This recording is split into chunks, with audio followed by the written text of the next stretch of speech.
Good afternoon or good morning. This is Jed Brewer with Below the Line Club and Study Groups. Welcome to the call today. We're going to be talking about C-Store Foodservice, the now and the future. And real excited to have two experts on the call today. I'll introduce them in a second. But the big picture is that food service is growing in importance for all of our firms as we try to diversify away from being a inside retailer of cigarettes, for instance, and on the outside with long-term challenges that gasoline and other fuel products may be experiencing. How do we continue to be relevant in the markets that we serve and capture that convenience play with our customers? And food is a big part of that for our future. So it's important that we continue to stay abreast of changes that are taking place, but we can't ignore the immediate future either. So real pleased that Sarah Montgomery with Applied Data Corp, ADC, is on the call today, and she's going to be talking about the now of food service. So as we prepare for the future, how do we operate today to be most profitable, to drive profits and reduce waste and control our costs when it comes to food service?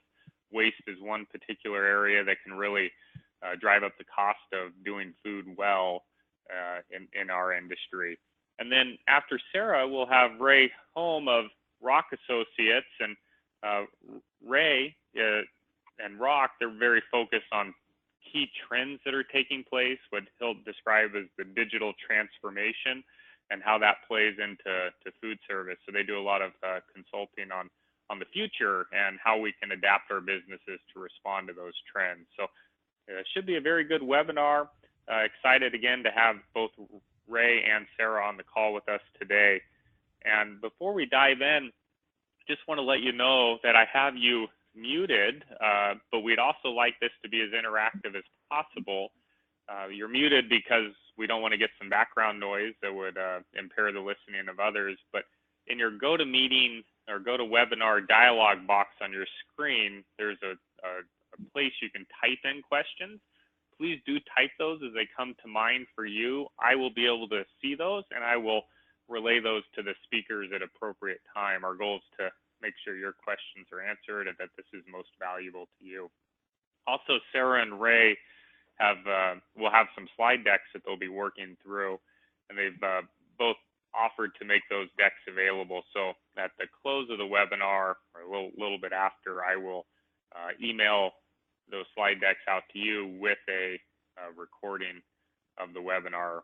So if you wanted to view it again or share it with somebody who may have missed the call, a colleague, feel free to do so. So with those ground rules in mind, Sarah, let's jump in. So Sarah Montgomery with Applied Data Corp, tell us a little bit about the now of food service and how we can improve profitability today. Sure. Well, thank you so much, Jed, for letting us come speak, and thanks to everyone on the line for spending a little bit of your day with me. I really appreciate it. I'm excited to share ADC and my expertise with you on kitchen management, as we call it, and we're going to talk about today specifically 3 different ways that you can increase your margins, and then 3 different ways to reduce waste in your stores. So just a very small bit about us to let you know where that expertise comes from is we hang our hat at ADC on being food service experts. We've been in the business doing this for 30 years now. So we're very excited. What makes us different is our innovation, ease of use, and that food and fresh food service expertise. So that's where we're coming from today. We provide many different tools in the marketplace to help retailers out there do some of the things we're talking about today. Happy to discuss that at any point in time with any of you on the line. So we'll start with increasing food service sales or margins.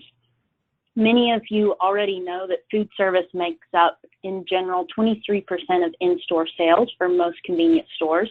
That's the average number from NACS. Many retailers out there are focused on growing this sector of their in-store sales because we know it's one of the fastest growing categories in convenience stores today. So I wanted to bring some expertise and ways that you can look at your sales to increase margins from other C-stores that we work with as a group. So first would be examining your production and asking yourself, am I producing enough?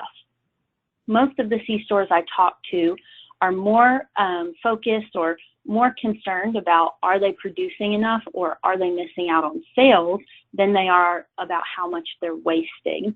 We see a lot of efforts being put on waste and a lot of emphasis there, which is not a bad thing.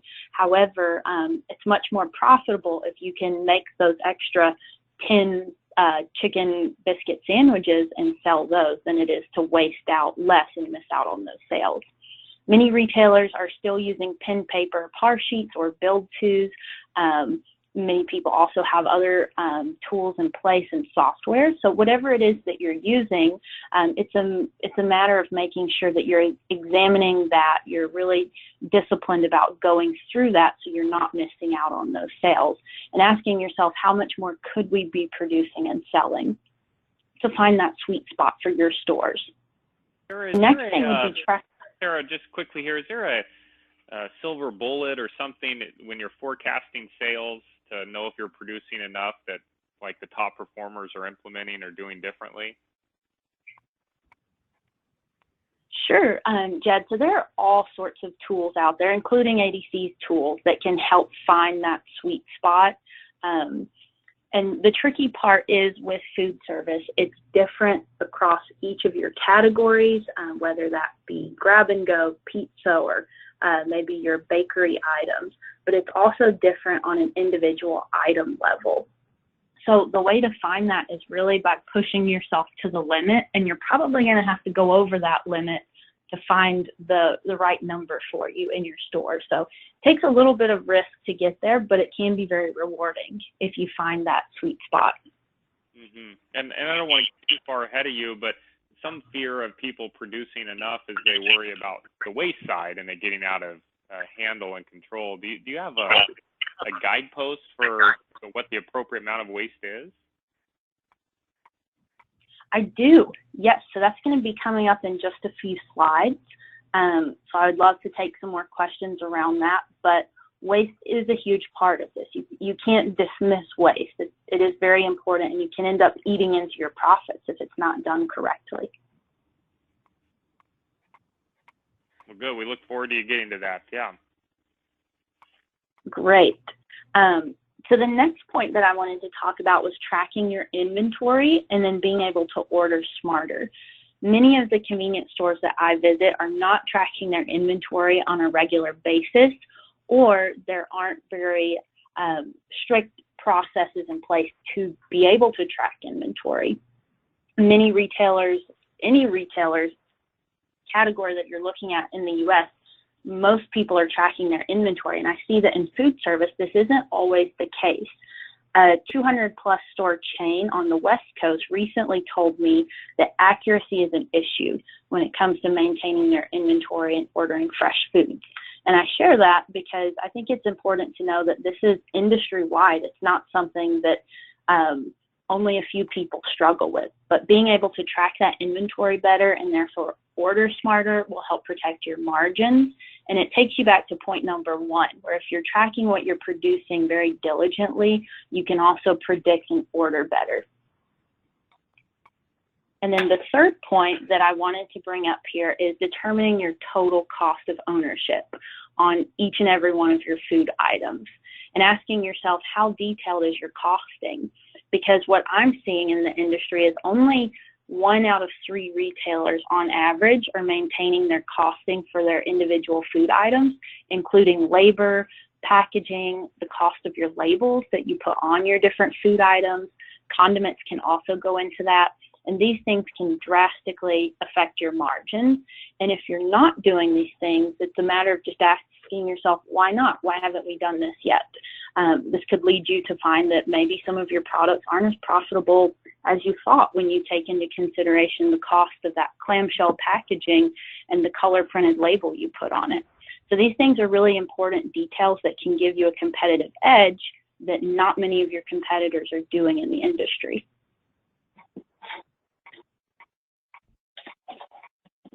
So next, Jed, you read my mind. We're going to talk about reducing food waste in convenience stores. And I wanted to share a few statistics with you to get started. The first is 1 in 6 Americans lack adequate access to food, and 40% of our nation's food supply goes uneaten every year, and that's the single greatest source of solid waste according to the National Resources Defense Council. And that ends up being roughly $165 billion of uneaten and unsold food each year. If anyone else out there is like me, I hate food waste, both corporately but also just in my own home. And I think many people share that passion for reducing food waste. And although these are statistics that can be hard to evoke emotion, I strongly encourage everyone to get out in their communities and understand what food waste means, not just to your business, but the community around you, to understand the full effect of food waste and why it matters. It matters not just for our communities and our businesses, but also for our environment as well, and packaging and food that gets tossed into landfills. So this really is a problem that each and every one of us on this call, if you have anything to do with food service inside of your company, can impact. And I want to talk to you about 3 ways you can prevent unnecessary food waste in your companies. So I have this chart over here. This is from ReFed, a nonprofit committed to reducing food waste here in the United States. And 3 top ways to divert waste that they've done studies on are waste tracking and analytics tools, standardized date labeling, and then consumer education campaigns. And we'll talk specifically about how donation programs can educate both yourself, your company, and your consumers.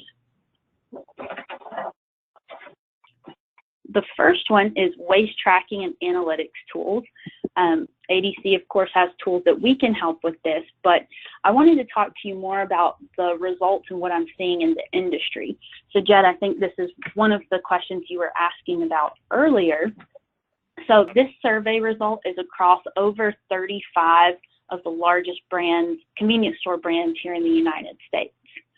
And when I'm meeting with these different companies, the average waste or ideal target waste percentage that I hear is between 15 and 18% on your food waste. I very rarely hear anyone go below 15% because at that point you're starting to fall into that cycle of being more concerned about waste than the sales. And then so when I really dig in and talk to people, they're telling me that they estimate and tell me that they think their waste is more like about 20% and trying to get to that 15 to 18% benchmark. And the reality of where most C-stores are when we dig deeper is 5 to 10% higher than that, around 25 to 30% across their locations. And I love this quote. I included this here from a 2000 store chain operator and how they manage waste. And I think this is so important. It says efficiency of waste is key, because if you're in the food service business, we have to have waste to be profitable. Otherwise, you're not going to make the most you can in your sales. But it's really that efficiency of waste and having smart waste that can lead to really great success.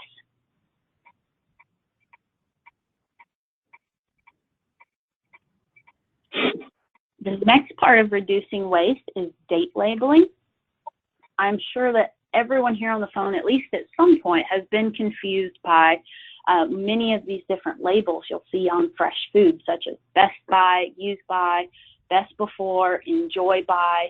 I know I caught my husband using some half and half in our refrigerator that had far exceeded its best by date just a couple weeks ago.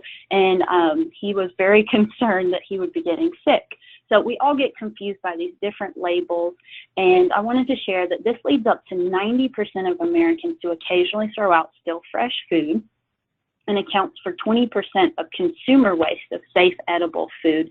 And that is approximately $29 billion of wasted consumer spending each year. And 5 to 10% of that is expected to be impacted by standardized date labels. So the Food Recovery Act is an act that's been proposed to help change this and standardize these many different labels you'll see on products. In 2017, Shelley Pingree recommended the standardizing labels, which would include packaging to say best if used by to indicate quality, and then used by to warn of food that may be unsafe to eat after a specified date. Now, by no means is this something that is a current regulation or something you need to comply with. It's only a bill that has been proposed. But I think it's good to know about what's going on in the industry and what could potentially be coming up. Or maybe if this is something you're wrestling with internally right now and what you should include on your date labels, it's a great place to start and maybe take one of these phrases and use those. And the key takeaway is just being mindful of how your consumers view your labels and how that might contribute to unnecessary food waste, especially in particular, many people will go and choose that the most fresh date on the shelf. So all of these things can contribute to that food waste, especially when you don't want it.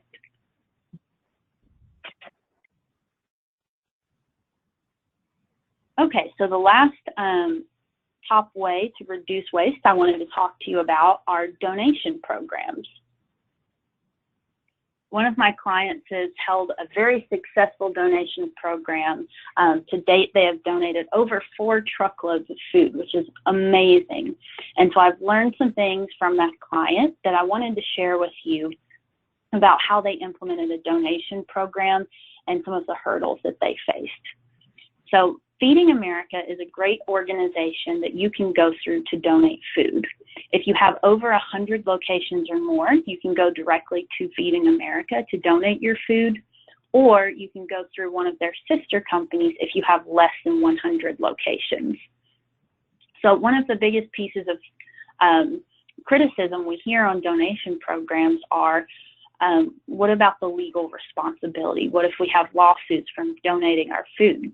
So the great thing about Feeding America is that they do offer legal responsibility. As soon as they take up the food, they also take the legal responsibility from there on out. So it's a great way that you can put in a donation program, but be protected on that as well and not jeopardize your brand. I tell you, that's a nice benefit that they offer, because I know that is a fear, as you said, for many retailers. Absolutely. It's a peace of mind, and in many cases, this can help you get past a lot of the red tape, so to speak, as far as implementing a donation program. The next thing are tax credits. So you do get tax credits for donating your food. One really great thing is you get double the cost of your food. So one of my clients has told me it's made a huge difference for them in regards to trying new products and trying new things in store. It takes the risk out of it because they know if they're donating it, they're going to get double their cost. So they're more willing to put in new products and try some programs that maybe in the past they've been a little too afraid to try because the risk was so great. This is a great way they've been able to mitigate that risk and help them try new things, some that have been very successful in their stores. And the third thing here is shelf life and serving size matter. So when you're donating, you want to take into consideration what is the shelf life, what are those dates on your products, and when can you donate, when can you not. I know for the elderly and for children, milk has to be donated at a certain time frame. It can't be past the code date, but for adults, it can be. So it's a matter of digging in to see which products can be donated and when they can be donated. And then you think about when you might want to pull those off of the shelf. And then the next is serving size matters. So typically, you have to have single serving sizes to be able to donate. So making sure that you're able to fill that need or get creative on how you could offer that to these donation programs so it doesn't go to waste. One thing I'd like to share from one of my clients that has a donation program, they told me, I asked what was their employees' reaction to their donation program, because of course there had to be some operational changes and things, processes put in place, which did add responsibility in store for their store employees. However, the feedback that I received from the client after asking that question was that they had 100% adoption from each and every single one of their store employees, which I think that's amazing. It's a huge testament that your employees can also feel great about this program, not just you corporately, whether it impacts your mission statement and that's why you do it, whether you want to share this with your customers that come into your store, whether it's something for your employees to help them feel great about the place they work at. It can impact so many different levels in an organization. And one of my clients shared this quote. It's an 80-store chain operator, and I asked her who should be donating, and she said, everyone. There is no excuse to not donate, and I love that. She really made it a priority for herself and her organization, which I think is great. So hopefully this inspires some people on the line that they can do this as well. So a question for you on this tax credit, is it for C-Store food merchandise as well, or is it just for deli and this whole donation program for that matter? So in this particular example of a donation program, this was for the fresh food, not just the deli items. So there were all sorts of different things, grab-and-go items that were included, and milk, for example. So it really can be almost anything fresh in your store as long as you pay attention to the rules and follow the guidelines of what can be donated when. Okay. And going back to your waste slide, I found that interesting. You said 15 to 18% waste is the target, and most retailers think they're at 20, and reality is they're at 25 to 30. But that said, you know, that's 15 to 18% on the average product, but within our food, we have quite a bit of variation. We have made to order, we have hot grab and go, cold grab and go. Do you have specific metrics for these various buckets, more subcategories, or are they the same across all the buckets? I can speak to some of that question. So in this particular example, that 15 to 18% would be for the fresh food in store. So that would include an average across grab and go, your hot cases, cold deli cases, pizza, fried chicken programs. All of that fresh food would be included in that number. However, with the grab and go, you can expect significantly lower waste because there is, in general, a longer shelf life and more control over that. So I would say anywhere from 5 to 10% below that number for a cold grab and go, and then above that for a hot warmer on shelf life that might be, you know, on a burger, for example, maybe it's a 3-hour shelf life. So that you're going to see a higher percentage of waste on. Okay, thank you. That makes sense.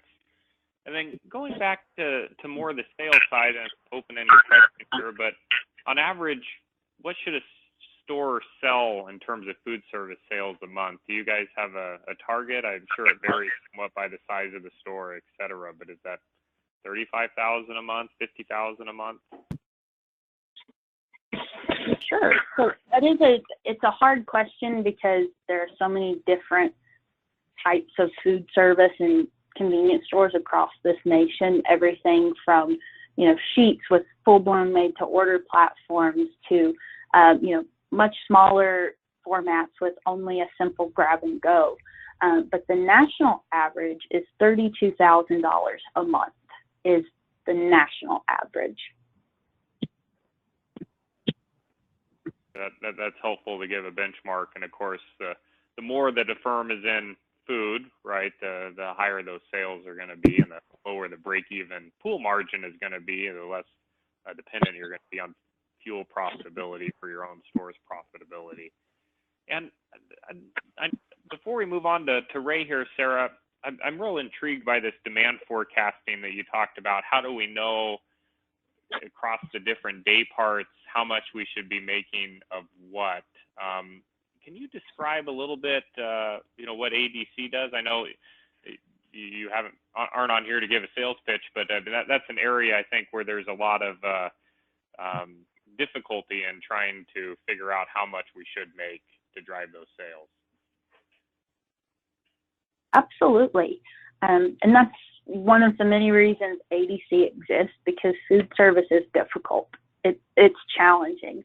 You're dealing with fresh food that expires, different shelf life, food safety. So there's a lot that goes into that.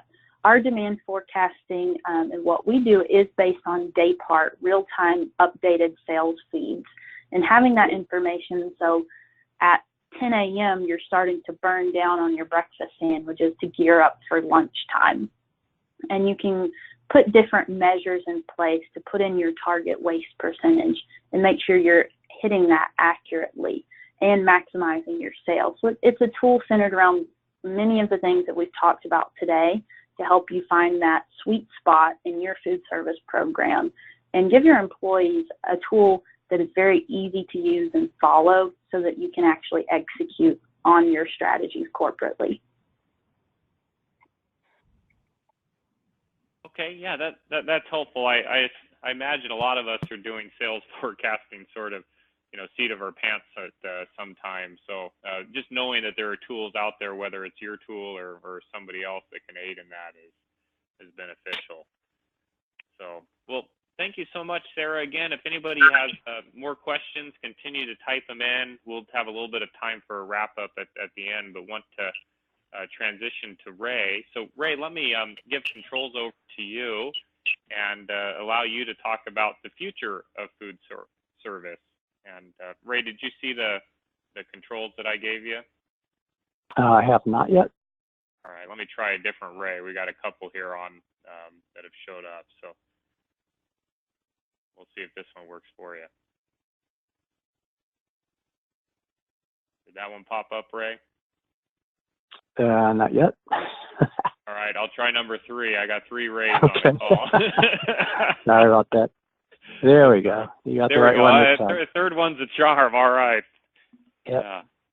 All right. All right. Well, good. So Ray's with ROC Associates, and as I said, he'll be talking about trends in food service going forward. I like your cover slide. Are you ready for these trends? So tell us what those trends are, Ray. Sure, sounds good. Thank you, Jed, and thank you, Sarah. Sarah's been focusing a lot on kind of the back of the house, right? What retailers can be doing, et cetera. So I thought we'd transition and just take you to the front of the house now and just talk about just what's happening out there in the world today, more specifically what's happening in the U.S., what some of those trends are around food service, and really just, in my title here, food for thought. So playing on words, giving you some potential ideas to think about as to what you can do. First of all, let me just real quickly introduce ROC Associates. We are a boutique consulting firm, and we actually focus on the convenience store industry, working with convenience store retailers on strategy and any of the digital transformation projects or programs that they may be working through. So we are software agnostic, and with our wealth of experience with working with various software companies, we can come to the table and help retailers with any of those projects or strategies. So what I'm going to walk you through is one of the trends that's out there, and it's probably no surprise to any of you. It's around the healthier and alternative trends. For those of you that have been working through kind of the refrigerated beverages category, you've probably realized over the past year, 2 years, that the whole water category has changed quite a bit. You've seen enhanced energy drinks come about. You've also seen changes around the ready-to-drink coffee and teas. And just now you're seeing plant-based milk products come about, and even the whole evergreen consumption trend going on. So a lot of that has been happening already with various categories, so to speak. And so that obviously is now transcending into the fresh food. From there, I'm going to just talk about how then you can actually help your labor costs around the customer experience on the path to purchase, and then what you can do with the data that you're getting from that experience and apply that to the technology trends that are happening. And from there, we'll just take a summary from there. So what's funny is as I was putting together this presentation deck, I was actually having a snack on something called Love Coconut Clusters. Very good, by the way, if you want to put that in your stores. But as I was looking at the label, I noticed that 4 of these labels were actually on this bag. So my question is, do you actually carry products with these logos? And, you know, it's more than just these logos. We're talking about organic, wheat-free, vegan-friendly, non-GMO, kosher, etc. So all of these were actually talked about quite a bit over the course of NACS, and it hit various categories as well. CS News reported that the top 3 better for you attributes were freshly made in store, local source fresh ingredients, and the low calorie option. So really in meeting these latest health trends, one of the things obviously you want to think about is your customer base ready for this? So the stores that you have, are they in the neighborhoods, or is your customer base looking for these items? Is it around the people that live, work, and play in that area? Do you need to provide the fresh and local products? And where is that fine balance, right, at the end of the day? So if you have the opportunity perhaps to buy from local farmers and turn them into ready-to-eat foods with the focus on the ingredients, you may be able to come up with these healthy items for your store. So, and then at the end of the day, how do you advertise that? And I'll be talking about that as well with regards to using social media down the path there. So you are where you eat. So really this is a branding opportunity. I wanted to kind of bring this up. So from an advertising perspective, you have this opportunity to rebrand your store potentially. What we were seeing at NACS is there were a lot of chains that were actually putting a huge emphasis on fresh foods and healthy foods. And I think this is just going to continue with the trend into 2020. So as you're looking at your competitors, these chains are actually putting a large emphasis on that. You heard Sarah's comments about the percentage of sales, et cetera. So that's something for all retailers to consider. As you see here on my slide, these healthy foods are really impacting a lot of categories.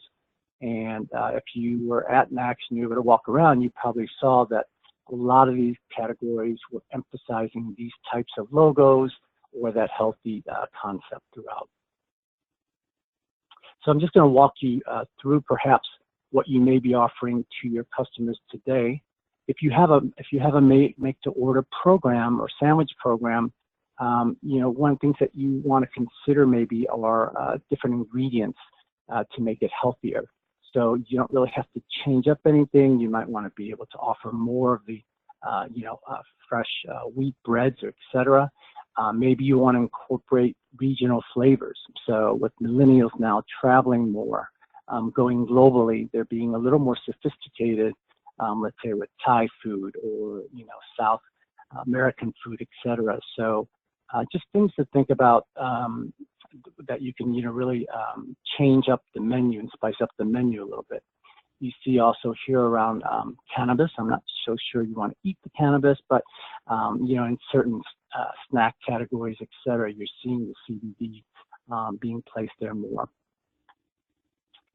With regards to your equipment, so I kind of put this out here just for food for thought again.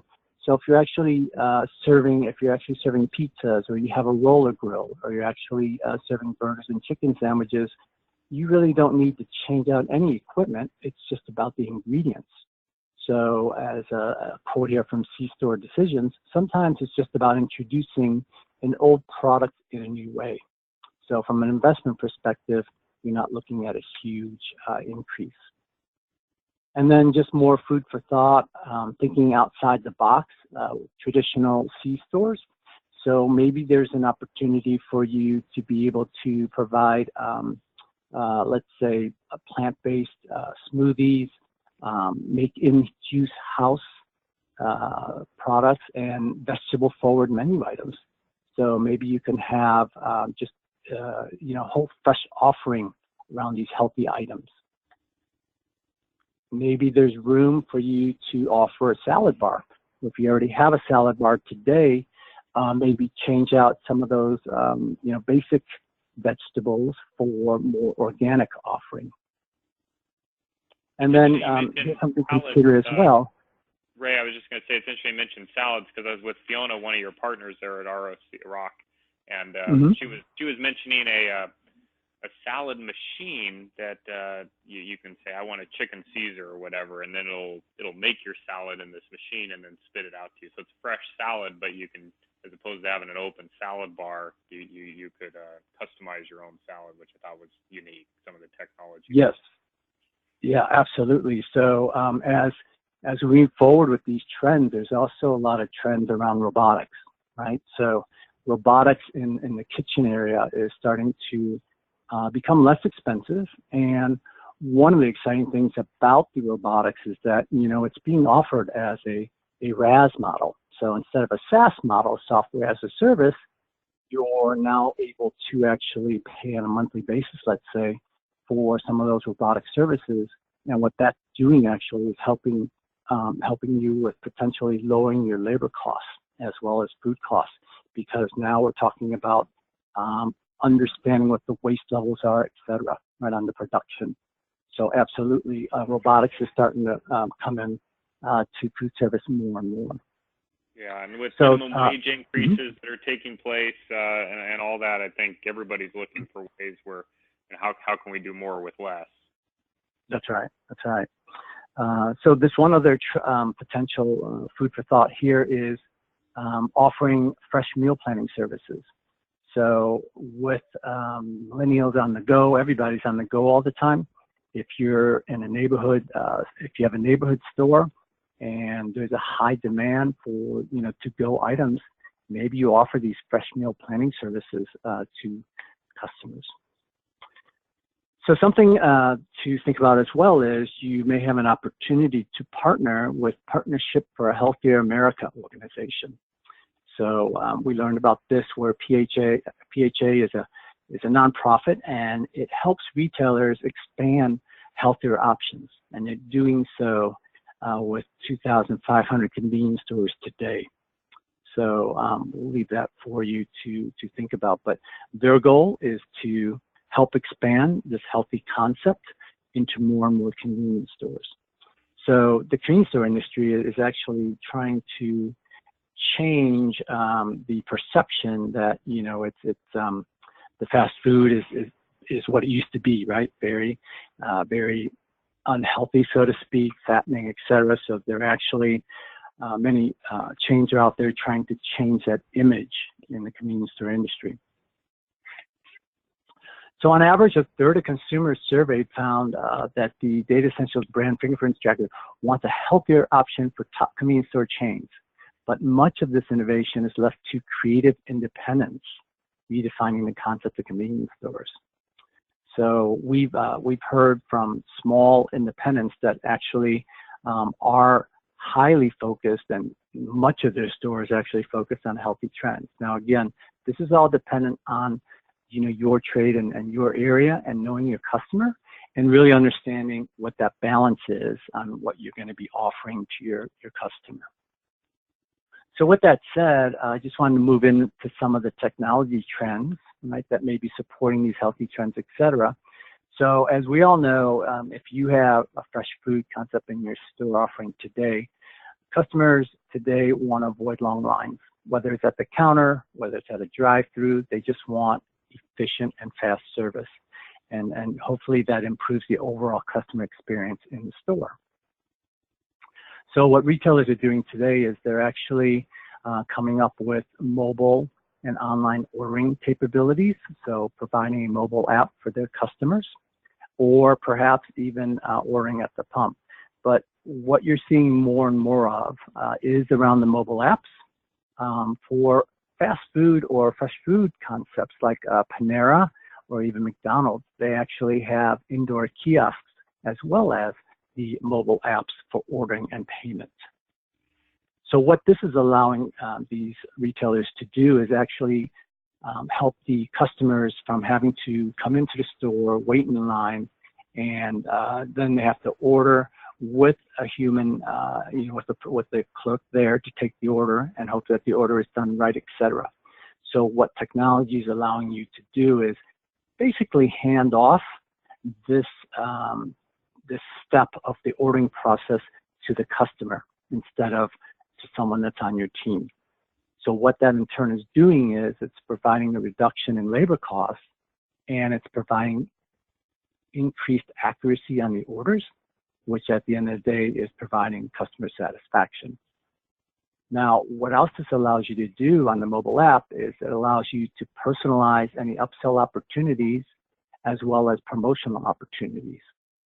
So, if you're looking into ways to, cut the time it takes to place an order, to make the order, and to get that customer out the door, perhaps the mobile app with pickup in store or pickup at the pump is an option for you to consider.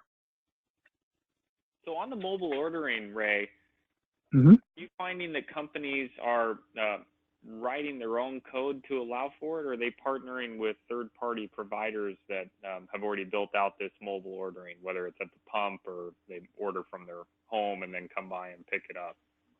Yeah, they're typically partnering with companies, because what I'm going to show you here is it's more than just the ordering component of it, right? Because there's so much data there, and that's one of the reasons why retailers are moving towards these mobile apps, is because they're able to personalize that, right? So they're going to know that Jed came in on Monday, and then he came in on Wednesday, and then he came in on Friday, and he ordered off the mobile app, and now they actually know what you ordered those 3 days. And down the road here, they're going to be able to push out that information. So when you're back online on that mobile app, they may say, hey, do you want to order that sandwich again that you ordered every day last week, right? To make it even easier on you to just go ahead and place the previous week's order, the previous day's order. So now what they do is they have that data, and they can apply that for personalized promotions as well, et cetera. So it's just a snowballing effect of personalization to help with that purchase. And Ray, in this mobile ordering, as you're describing it, is that something that people have already rolled out and are doing it smoothly, or is it more of a work in progress? And the reason I ask, I was on a call with a lady who has a startup company, but it's in startup beta phase, which is essentially trying to help retailers do mobile ordering. And so I wouldn't say that she's already there yet, but I'm just curious if you know of companies that are doing it smoothly today.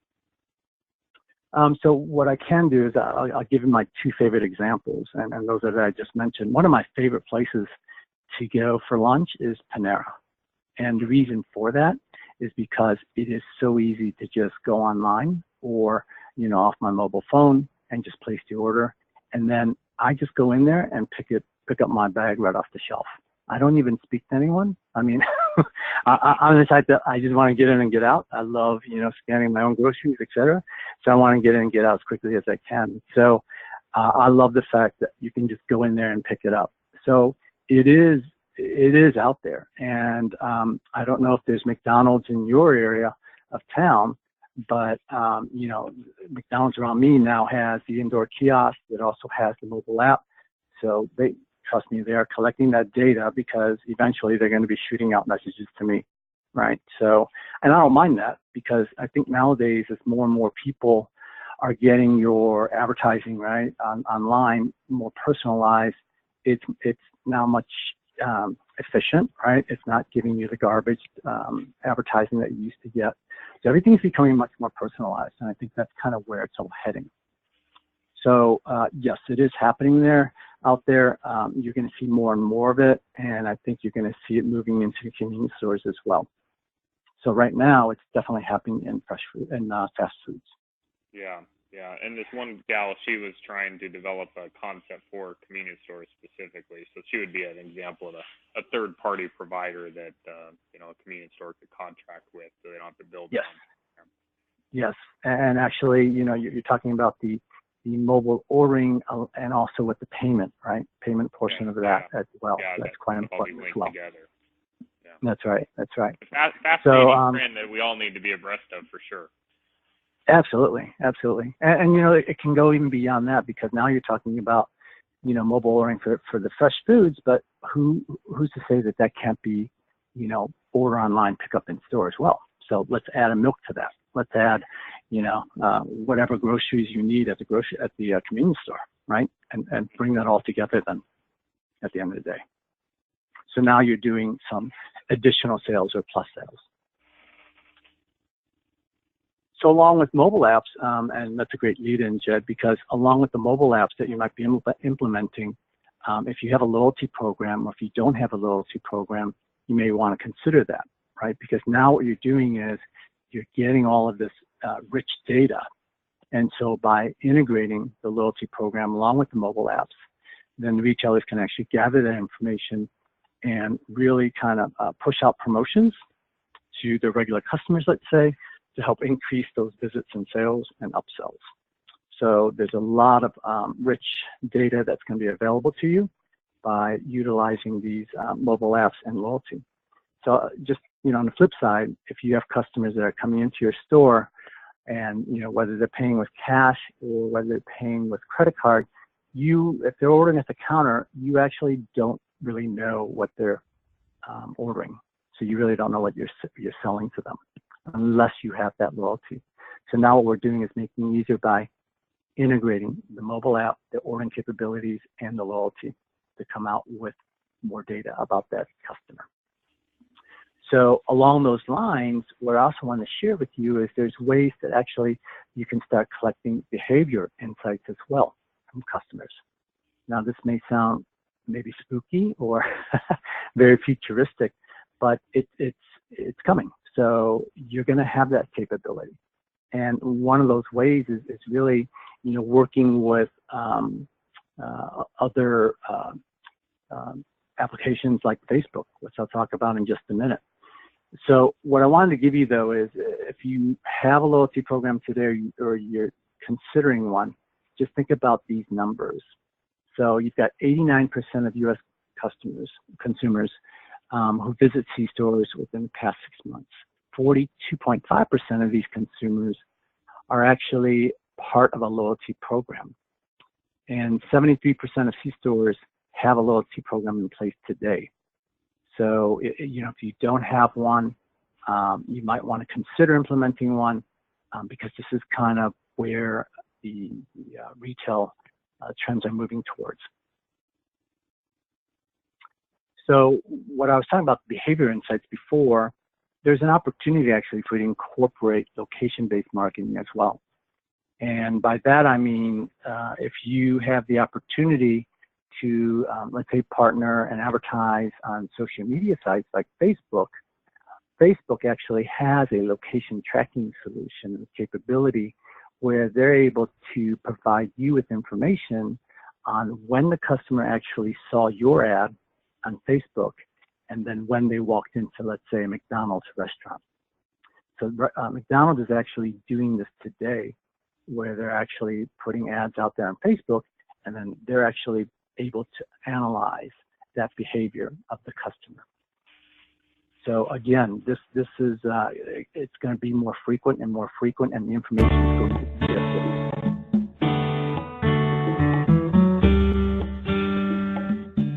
Just a second, Ray. We're getting some music somewhere. I figure out how to mute wherever that's coming from.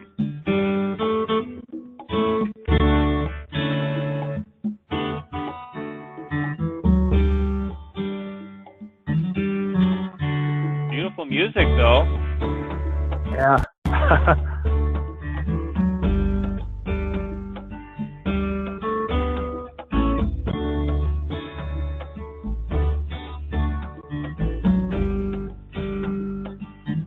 Are you still on the call? I am still here. All right. I'm on mute. There's only a few of us that aren't muted.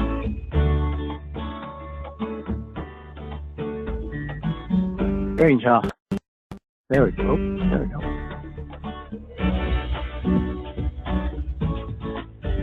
Try. Let me try to talk over it. It only want to do that. Let me try to get rid of it. There may be one other.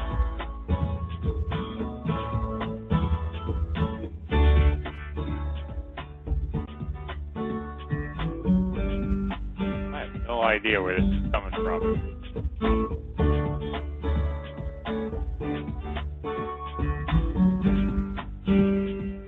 I would mute it if I knew.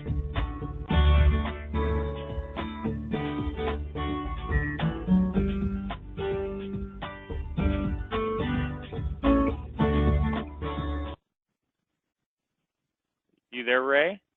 I am. Okay, maybe that worked. I don't know what I did. Did you lose my slides, though? Or can you still see my slide? I think I did lose the slides. Yeah, because I have a message that says the organizer has dismissed you from the webinar, so I have to close it.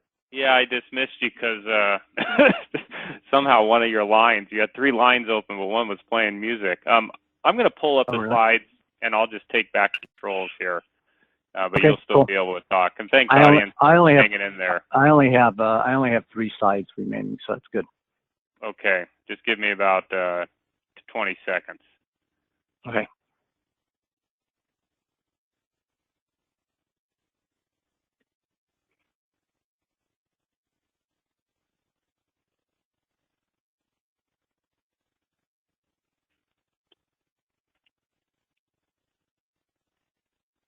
All right, Ray, you still there? I am. Hopefully everyone can still hear me. Good. Can you see, I'm pulling up your slideshow. Can you see that on my computer? All right, I think we're... Okay, we're good? Yeah, all right, sorry about that. Which slide do you want to be on? I'm on customer experience. Slide 27, enhancing digital capabilities. All right, we're there. Oh, sorry, social media and advertising. So where I was talking about a minute ago was around the whole Facebook and utilize the location tracking. So just wanted to talk a little bit about social media and advertising and how, you know, the new technology out there allows some creativity with regards to how you're able to utilize those mobile apps and personalize and location-based marketing strategies to increase your traffic and sales. So that's all I wanted to talk about around that.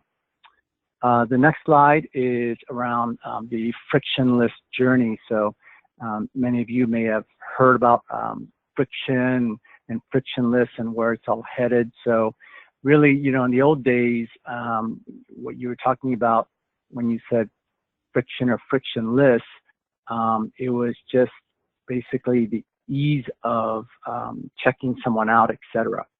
At the cashier. So today, you're talking about more around speed of service, and, you know, trying to create that memorable experience by minimizing pulling out a credit card or, you know, having a hard copy of receipt. Now it's about digital receipts, and it's about tapping your phone for the payment or even just tapping your credit card. So what does frictionless mean in the future?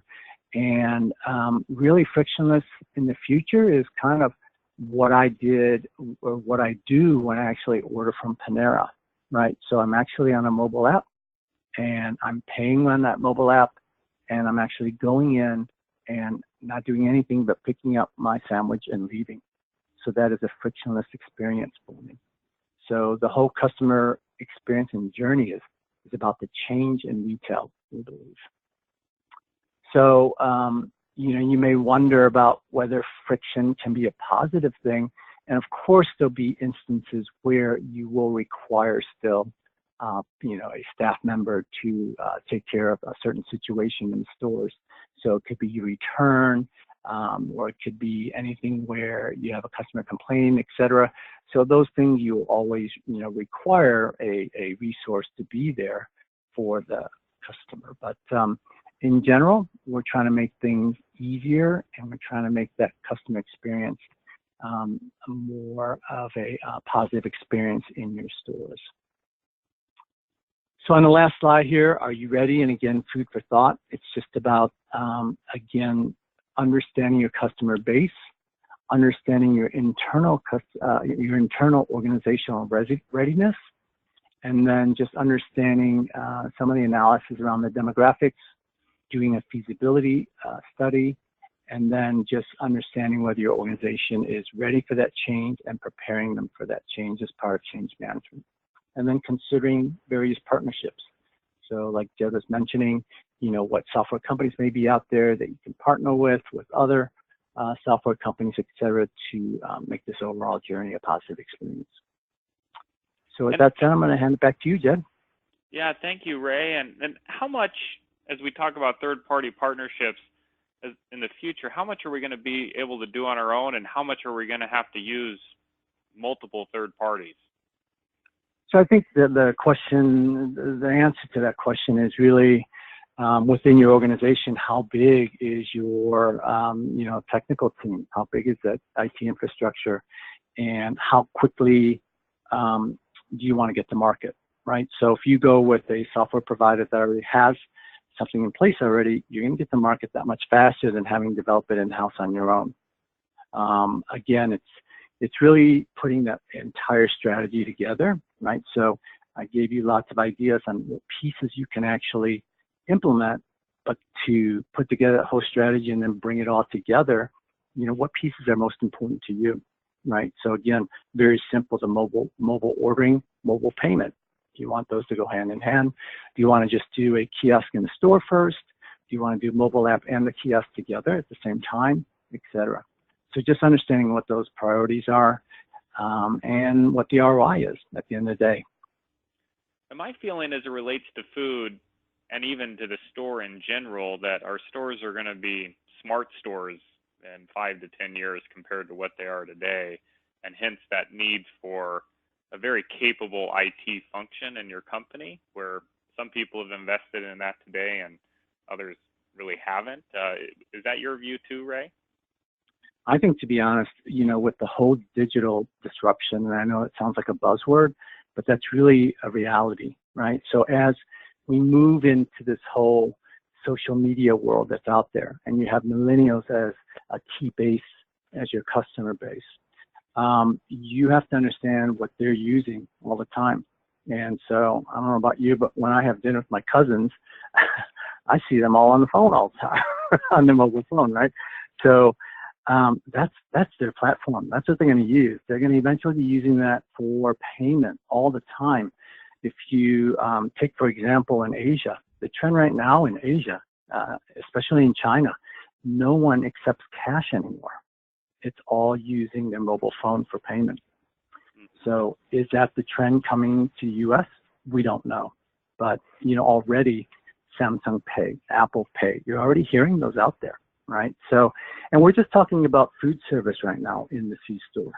So we have to think about the overall picture as well, right? So where are you going with ordering online, picking up in the store offline, or are you starting delivery? You know, one of the major convenience stores today is actually starting delivery service. They've already started delivery service. So yeah, I think delivery is a huge thing. Is we talk about convenience and how do we remain convenient with our customer and own that space. And thank you, Ray. I know we're here at the top of the hour, and Sarah, just like to give you the opportunity to close with any final takeaways. But as you do, I do have a question that came in from the audience, which is on the waste, where you had cited we're at about 25 to 30% versus that target of 15 to 18. Are we producing too much waste because we have too many throwaways, or are we being inefficient with our processes, or is it a combination? It's a bit of a combination. Often what I see is I see a lot of convenience stores that are making too much of the wrong things. And when you dig deeper and understand what the best sellers are, what are the highest margins on your products, it's oftentimes too much of the wrong thing. So if you can adjust that and make more of the right thing and throw away less of the wrong things, then it all right sizes. That makes sense. Yeah, produce the right thing. And any last takeaway that we should keep in mind, Sarah? I think the biggest takeaway from my presentation is when it comes to your sales, it's just going back to the basics to make sure you're doing all of those very basic things that sometimes get lost in the mix of other more exciting projects. And then on the way side, that there are a lot of different things you can do to impact your community through donations. Absolutely, yeah, that is a good point. And Ray, what's a big picture takeaway for you? I think just to think about what your overall food service strategy is going to be, and then take it in small steps instead of taking it all at once. Well, Sarah, Ray, thank you guys for being on the call. For the audience, thank you for putting up with the music and technical difficulties, but we survived here. I will send out to you these slide decks as well as Sarah and Ray's contact information. I know if you have any questions that weren't answered, they would be more than happy to field them for you. So that information will be forthcoming. I hope you received a couple takeaways on food service now and in the future. Hope you have a great day. Goodbye.